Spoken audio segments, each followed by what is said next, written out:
हमारा जैसे trend line होता है, जो लोग ट्रेंड लाइन पढ़ते होंगे या जो लोग ट्रेंड लाइन ट्रेड करते हैं तो उनको ये पता होगा कि यहाँ पे ट्रेंड लाइन जैसे होल्ड कर रही थी, तो यहाँ पे भी इसने ट्राई तो किया था, मार्केट ने किया था, लेकिन उसके बाद भी यहाँ पे आके दोबारा से इसने ब्रेक किया इसको। ठीक है, ब्रेक किया, फिर उसके बाद जो बहुत अच्छी कैंडल यहाँ पे देखा ना, देखा जाए तो बायर्स वाली कोई स्ट्रॉन्ग कैंडल नहीं, सब में पिन बन रही है। ठीक है, सब में अपर साइड से पिन बन रही है, तो ये वीकनेस को शो करता है। बाई एज ए बायर आपको पिन नहीं चाहिए, आपको ऐसी कैंडल चाहिए जिसमें स्ट्रांग वो हो।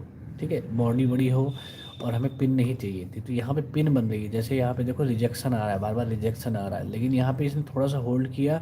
लेकिन जैसा मैंने बताया कि यहाँ पे वीकनेस है, स्ट्रांग नहीं है, तो कहीं ना कहीं उस चीज़ का इम्पैक्ट उसी दिन दिख रहा था। ठीक है, लास्ट डे क्लोजिंग दिख रहा था।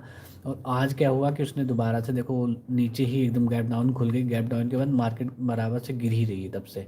ठीक है, गिर रही है। ये एरिया मैंने आपको पहले बताया था कि ये एरिया थोड़ा सा सपोर्ट एरिया है आपका।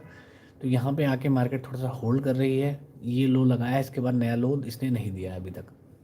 ठीक है, थोड़ा और ट्राई करेगी, अगर ये नया लो नहीं दे रही है तो ये दोबारा से ट्राई करेगी कहाँ पे, इस एरिया में जाने की। पहली बात तो पहला स्ट्रॉन्ग एरिया ये होगा, उसके बाद अगला स्ट्रॉन्ग एरिया होगा कि ये अप साइड भी यहाँ पे जा सकती है। ठीक है, एटलीस्ट इस लेवल तक भी जा सकती है, 25,700 तक भी जा सकती है, अगर फंडामेंटल सपोर्ट करते हैं। ठीक है, फंडामेंटल अगर सपोर्ट कर रहे हैं तो ये यहाँ से दोबारा से यहाँ भी जा सकती है। लेकिन और अगर यहाँ तक, जैसे कि अगर इसको सेलिंग साइड कंटिन्यू करना है, तो सेलिंग साइड के लिए कंटिन्यू करने के लिए भी उसको यहाँ पे थोड़ा सा जैसे कंसोलिडेट हो रही है मार्केट। ठीक है, काफ़ी देर से कंसोलिडेट हो रही है, तो जब तक ये इस वाले लो को ब्रेक नहीं करेगी तब तक अभी नीचे की साइड एक अच्छी वो नहीं आ पाएगी। ठीक है, लेकिन ये अगर हम देखें तो अगर इसका चार्ट मैं दूसरा देखूँ, 15 मिनट के चार्ट देखते हैं कि कौन सा एरिया है हमारा। हाँ, काफ़ी स्ट्रॉन्ग एरिया है मतलब, लेकिन फिर भी नया लो हम दे सकते हैं। नया लो हमारा आएगा अगर, तो कहाँ तक आएगा, नया लो 25,320 के आसपास आ रहा है। लेकिन आज के डे में इतना पॉसिबल, इतना मार्केट गिरेगी तो पॉसिबल भी है, कुछ ऐसा कह नहीं सकते।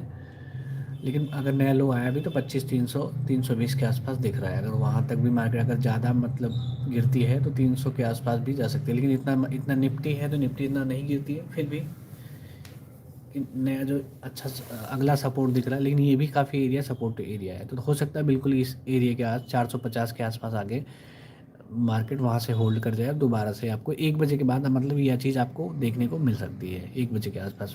तो 1 बजे का आपको देखना है, अगर मार्केट ने रिवर्सल लेना होगा तो 1 बजे के आसपास लेगी। 1 बजे के बाद अगर नहीं ले रही है तो फिर मार्केट कंटिन्यू करेगी और यहीं पे रह जाएगी। तो ये चीज़ आपको देखना, और टाइम का भी बहुत वैल्यू होता है इंटरडे में, तो बहुत खासकर वैल्यू होता है। टाइम बहुत इंपॉर्टेंट होता है कि किस टाइम फ्रेम में आप ट्रेड कर रहे हो और कितने बजे ट्रेड कर रहे हो, ये सारी चीज़ें मैटर करती हैं। चार्ट मैटर करता है, तो इसलिए मैं कह रहा हूँ कि अभी भी बहुत कुछ मार्केट में सीखने को है, आप डेली सीख सकते हो यहाँ पे। तो आप भी जेन्युइन ट्रेडर हो तो आप भी इस चीज़ को फॉलो करो और सब्सक्राइब करो। ठीक है, अब पैसे कमाने के लिए जैसे आप चलो बात करें तो मार्केट में, तो मार्केट में सबसे पहले पैसे स्कैल्पिंग करके कमा सकते हैं। स्कैल्पिंग स्टॉक में भी की जा सकती है और ऑप्शंस में भी आप कर सकते हो। ऑप्शन है, फ्यूचर्स उनके लिए है जो बहुत बड़े प्लेयर हैं। ठीक है, या जिनको फ्यूचर की ज़्यादा अच्छी समझ है, फ्यूचर्स वो ट्रेड करें, या उसमें कैपिटल की रिक्वायरमेंट ज़्यादा होती है। ठीक है, उसमें ये आपका बेनिफिट ये है कि फ्यूचर्स में आपका रोल ओवर हो जाता है। रोल ओवर हो जाता है जो है कि आपकी पोजीशन अगर होती है तो प्रॉफिट में नहीं है तो उसको रोल ओवर करते हैं नेक्स्ट मंथ के लिए, कैरी फॉरवर्ड हो जाता है, मतलब ये समझो आप।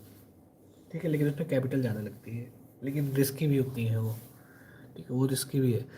तो ऑप्शन में भी एक ऑप्शन सेलिंग भी एक आता है, ऑप्शन सेलिंग है। सेलिंग भी थोड़ा सा ज़्यादा है, उसमें कैपिटल इन्वॉल्वमेंट होता है, लेकिन ऑप्शन बाइंग के कंपैरिजन काफ़ी ज़्यादा थोड़ा सा मतलब ये है कि सेफ़ है, उसके कंपैरिजन सेफ़ है। ऑप्शन बाइंग बहुत ख़तरनाक है, लेकिन खतरनाक, रिवार्ड भी अच्छा है, बट रिवार्ड के लिए आपको बहुत ज़्यादा उसमें मेहनत करनी पड़ेगी। मतलब मेहनत क्या करनी पड़ेगी, सबसे ज़्यादा है कि टाइम डी के जो होता है, थीटा डी के जिसको आप बोलते हो, सबसे ज़्यादा खतरनाक वही है हमारे लिए। तो अगर थीटा डी के अपने अगेंस्ट ही काम करता है, एज अगर आप बाइंग करोगे ना तो वो हमारे अगेंस्ट ही काम करेगा हमेशा, क्योंकि उसके लिए आप कुछ कर नहीं सकते। वो चीज़ उसमें है ही कि टाइम उसका जा रहा है, बस मेन चीज़ है कि उसका टाइम जा रहा है, वो आप रोक नहीं सकते। तो मेन चीज़ है सबसे ज़्यादा लॉस का जो अगर देखा जाए ना, थीटा डी के ही ऑप्शन बायर को सबसे ज़्यादा परेशान करता है। तो उसमें चाहिए आप क्या, आपको मोमेंटम। तो मोमेंटम के लिए आपको क्या सीखना चाहिए, चार्ट की बेहतर समझ, कैंडल की बेहतर समझ। तो वो जब तक नहीं सीखोगे तब तक आप ऑप्शन में बेहतर नहीं कर सकते। ठीक है, और कोई इसका शॉर्टकट तो है ही नहीं आपके पास।